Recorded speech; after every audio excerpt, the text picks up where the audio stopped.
Bahujan Samaj party वो party है जिसने एक वोट से पूरे केंद्र की सरकार गिरा दी थी। मैं जातिवाद के ना तो समर्थन में हूँ ना विरोध में हूँ, परंतु अगर कोई मेरी जाति पे अत्याचार करेगा तो उसके विरोध में मैं चुनाव लड़ूंगा। और चुनाव मेरे लिए सेकेंडरी है, समाज का आवाज उठाना और दर्द मेरे लिए प्राइमरी है। साहब काशीराम के वंशज है जो पहली बार लड़ता है हारने के लिए, दूसरी बार लड़ता है हराने के लिए, तीसरी बार लड़ता है जिताने के लिए। और हमारे लिए सापनाथ और नागनाथ में कोई अंतर नहीं है, हमारे लिए कांग्रेस और भाजपा में कोई अंतर नहीं है। ये लोकतंत्र की हत्या नहीं है कि जब आकाश आनंद साहब एक स्पीच देते हैं तो उन पर एफआईआर दर्ज कर ली जाती है, परंतु वही उनके स्वामी राम भद्राचार्य के खिलाफ हम 3 साल से मुकदमा भगवान बुद्ध के लिए लड़ रहे हैं, आज तक एफआईआर दर्ज नहीं हुई। लोकतंत्र की हत्या के अंदर क्या हाथरस के कांड को आप लोकतंत्र की हत्या नहीं बता जायज ठहरा सकते हैं? क्या हाथरस, फूलपुर बातें, खेल लांची, बतानी टोला और जिस प्रकार आनंद मोहन को रिहा किया गया जी कृष्णा के हत्यारों को बिहार के अंदर, क्या ये लोकतंत्र की हत्या नहीं है? और जब ये आरक्षण के विरोध में बात करते हैं, सुप्रीम कोर्ट आरक्षण के विरोध में बात करती है, वीवीपीटी को सही ठहराती है, तो क्या लोकतंत्र की हत्या नहीं है? भारत के अंदर अगर ये लोकतंत्र की हत्या कर रहे हैं तो यकीन मानिए बहुजन समाज है वो लोकतंत्र को बचाने के लिए आज यह खड़ा हुआ है।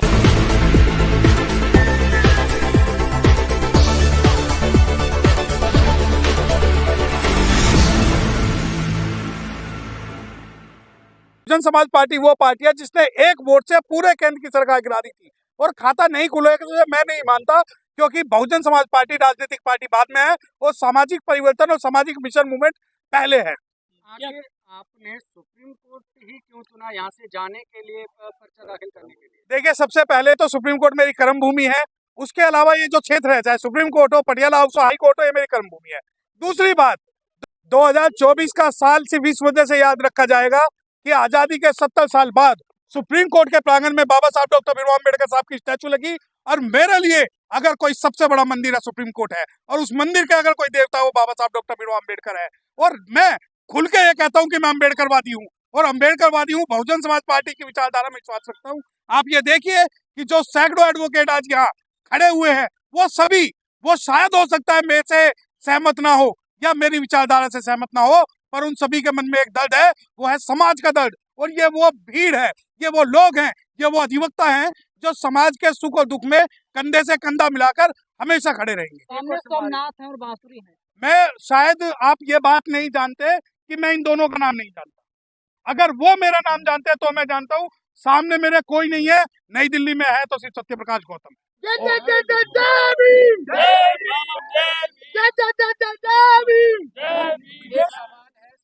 अम्बेडकराइट, बीइंग बहुजन समाज पार्टी का कैंडिडेट होने के नाते, शेड्यूल कास्ट होने के नाते और एक बहुजन मिशनरी होने के नाते, मैं कोई भी ऐसा काम नहीं करूंगा जिससे मेरी विचारधारा से समझौता हो। मेरे चुनाव प्रचार में जय भीम रहेगा, मेरे चुनाव प्रचार में बहुजन समाज पार्टी की विचारधारा रहेगी, और मेरे चुनाव प्रचार के अंदर किसी भी प्रकार से कोई भी समझौता नहीं होगा। इंडिया वाले भी कह रहे हैं मजबूत है आपके सामने, उससे कैसे मुकाबला कर पाएंगे आप? यहाँ पर कोई मजबूत नहीं है, यहाँ सबसे ज्यादा मजबूत जो है बहुजन समाज पार्टी है। और अगर आप ये कह रहे हैं मजबूत है, तो क्या कारण है नॉर्थ ईस्ट में एक भी वोट नहीं डली उनकी? अगर आप ये कहते हैं कि मजबूत है, क्या कारण है कि भारत के अंदर भाजपा को कांग्रेस के उम्मीदवार समर्थन कर रहे हैं? क्या कारण है सूरत के अंदर भाजपा और कांग्रेस एक हो गई, इंदौर के अंदर भाजपा और कांग्रेस एक हो गई? और जब आप ये कहते हो कि मेरा भाजपा से मुकाबला नहीं है, मेरा मुकाबला मनुवादी उन ताकतों से है जो समाज के अंदर विषमता पैदा करती हैं, भेद पैदा करती हैं, आरक्षण विरोधी और संविधान विरोधी है। क्या जातिवाद के ऊपर चुनाव लड़ेंगे आप इस लोकसभा का? मैं जातिवाद के ना तो समर्थन में हूँ ना विरोध में हूँ, परंतु अगर कोई मेरी जाति पे अत्याचार करेगा तो उसके विरोध में मैं चुनाव लड़ूंगा। और चुनाव मेरे लिए सेकेंडरी है, समाज का आवाज उठाना और दर्द मेरे लिए प्राइमरी है। क्या एजेंडे लेकर जा रहे हैं? मेरे लिए एजेंडा कुछ नहीं है, कुछ एजेंडा नहीं है। बहुजन समाज पार्टी का कार्यकर्ता हूँ, बहुजन समाज पार्टी का एजेंडा है संविधान को लागू करना। सर, एक सवाल है, आकाश आनंद कहते हैं कि जीतने के बाद हम किसी भी पार्टी में जा सकते हैं, तो वो मतलब अगर भाजपा है तो भाजपा के साथ भी जा सकते हैं, लेकिन भाजपा जो है हमेशा संविधान को मतलब देखिए, पहले मेरी एक बात सुनिए, जिस बयान के बारे में आप ये कह रहे हैं कि आकाश आनंद जी ने कहा, पहली बात तो मैंने ऐसा कोई बयान नहीं सुना। और दूसरा है कि आकाश आनंद जी ने ये कहा कि हम जीतने के बाद, पहली बात मैं ये बता रहा हूँ कि हम किसी भी, सुनो, हम किसी भी पार्टी के पक्षधर नहीं है। हम साहब काशीराम के वंशज हैं जो पहली बार लड़ता है हारने के लिए, दूसरी बार लड़ता है हराने के लिए, तीसरी बार लड़ता है जिताने के लिए। और हमारे लिए सांपनाथ और नागनाथ में कोई अंतर नहीं है, हमारे लिए कांग्रेस और भाजपा में कोई अंतर नहीं है।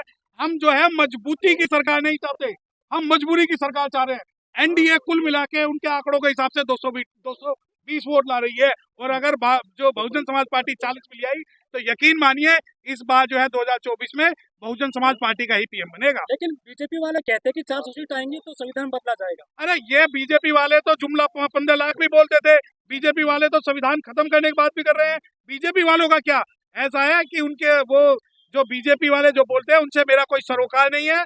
दूसरी बात, बीजेपी की इस वक्त चूल्हे हिली हुई है, बीजेपी डरी हुई है, और आज मैं आपको बताऊं कि पूरे भारत में जो कम वोट परसेंटेज हो रहा है वो इस कारण से हो रहा है क्योंकि बीजेपी की वोट परसेंटेज कम हो रही है। सतपाल जी, इस समय जिस तरीके से आप देख रहे हैं पूरे जो अंधभक्त हैं या जो वोट मांगने की बात कर रहे हैं, जो राम को लाए हैं हम उनको लाएंगे, मोदी जी की गारंटी 400 पार।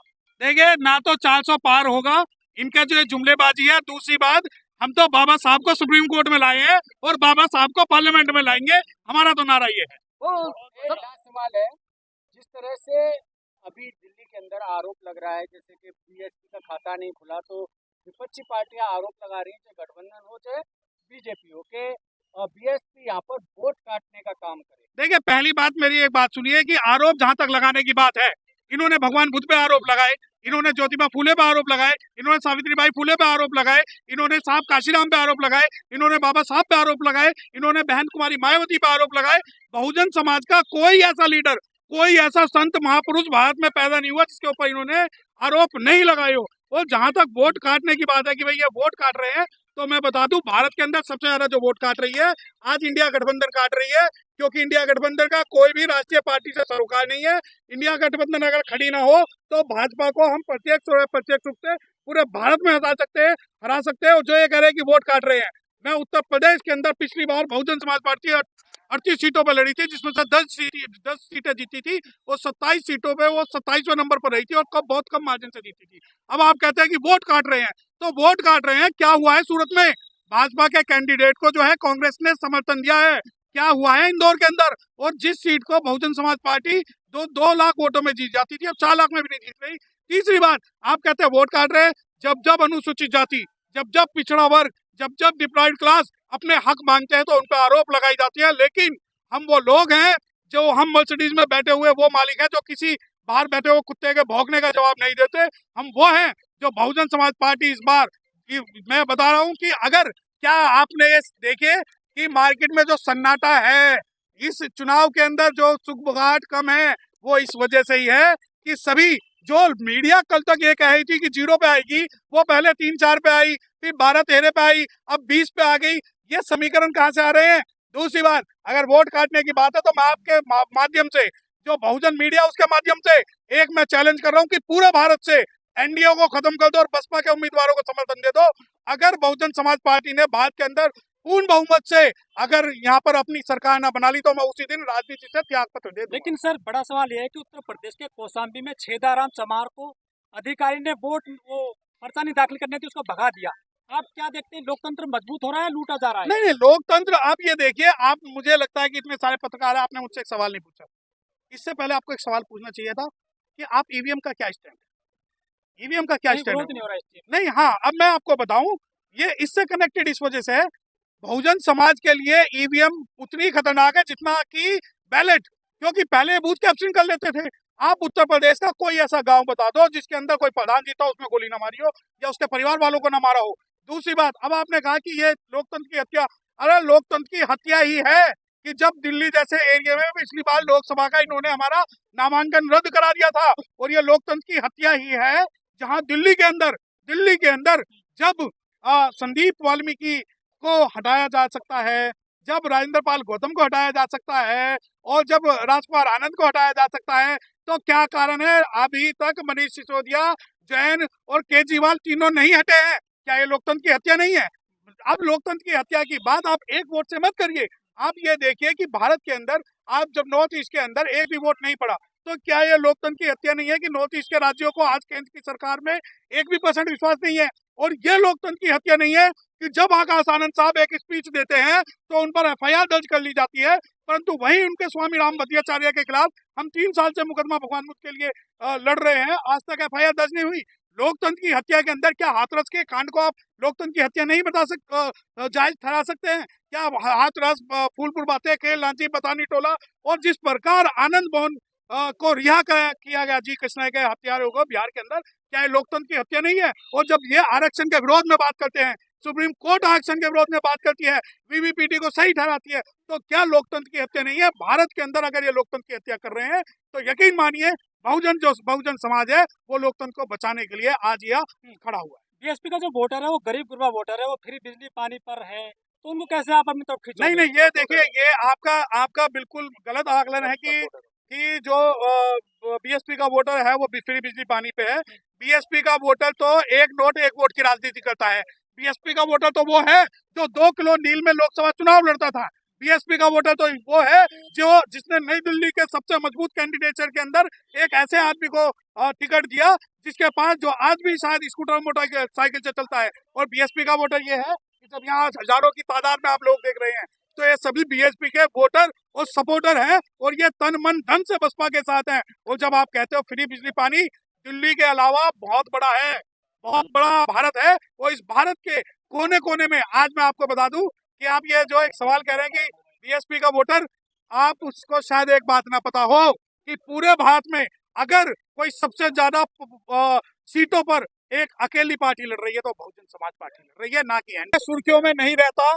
मैं ये बता दूं आपको कि चाहे जनरल VK सिंह ने शेड्यूल कास्ट को कुत्ता कहा हो, चाहे स्वामी रामदेव ने शेड्यूल कास्ट के ऊपर टिप्पणी की हो, चाहे रामभद्राचार्य ने भगवान बुद्ध के खिलाफ बोला हो, चाहे DSSB के अंदर महिलाओं को अपमानित किया गया हो, ये मेरी पे बैक टू दी सोसाइटी है। और ये बात मानिए कि ये जो चुनाव लड़ा जा रहा है वो कि हम कल बदल देंगे, आज बदल देंगे, अब की बार दिल्ली में लोकसभा का इतिहास बदल देंगे। और जितने वकील आज यहाँ पर आपके सामने खड़े हुए हैं, ये सभी समाज के लोग हैं और समाज को रिप्रेजेंट कर रहे हैं, और यही ताकत है। हो सकता है कि कल सत्या की आवाज दब जाए, परंतु ये सभी लोग जो है वो सोल्जर बन के निकलेंगे जो हर समय बहुजन समाज के साथ कंधे से कंधा मिलाकर खड़े हैं। ठीक है, बहुत बहुत धन्यवाद।